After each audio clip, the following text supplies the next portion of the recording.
దుర్గమ్మ కరుణతో రాష్ట్రం సుభిక్షంగా ఉండాలని అమ్మ చలని చూపు కోసం ప్రార్థించారు ముఖ్యమంత్రి నారా చంద్రబాబు నాయుడు. ఇంద్రకీలాద్రిని అభివృద్ధి చేసి భక్తులకు మరిన్ని సౌకర్యాలు కల్పిస్తామని ముఖ్యమంత్రి చంద్రబాబు నాయుడు ప్రకటించారు. దేవి శరన్నవరాత్రి ఉత్సవాల్లో భాగంగా మూలా నక్షత్రం సందర్భంగా సోమవారం ఇంద్రకీలాద్రిపై కొలువైన కనకదుర్గమ్మను సీఎం దంపతులు దర్శించుకున్నారు. తొలుత సీఎం చంద్రబాబు ఆలయానికి చేరుకోగానే మంత్రులు ఆనం రామనారాయణ రెడ్డి, కొల్లు రవీంద్ర, ఎంపీ కేశినేని చిన్ని, కలెక్టర్ లక్ష్మీష, దేవాదాయ శాఖ కమిషనర్, దేవాదాయ మండలి చైర్మన్, ఈవో, ఆలయ కమిటీ సభ్యులతో పాటు పూర్ణ కుంభంతో స్వాగతం పలికారు.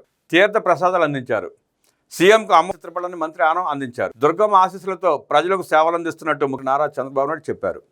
ప్రభుత్వం తరపున దుర్గమ్మ తల్లికి పట్టు వస్త్రాలు సమర్పించడం అదృష్టంగా భావిస్తున్నాను. రాష్ట్ర ప్రజలకు సుఖ సంతోషాలు అందించాలని అమ్మవారిని కోరుకున్నాను.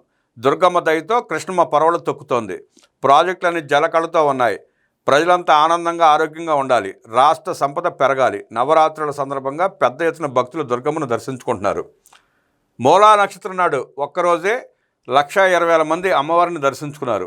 భక్తులకు ఇబ్బందులు రాకుండా అన్ని రకాల ఏర్పాట్లు చేశాం. పవిత్రతను కాపాడుతూ ఎక్కువ మందికి దర్శనం భాగ్యం కలిగించేలా ఏర్పాట్లు చేశాం. ప్రసాదముల నాణ్యత పెంచాం. వీఐపీ దర్శనాలను క్రమబద్ధీకరించాం. ఎక్కువ సమయం సాధారణ భక్తులకు కేటాయించామని సీఎం చెప్పారు.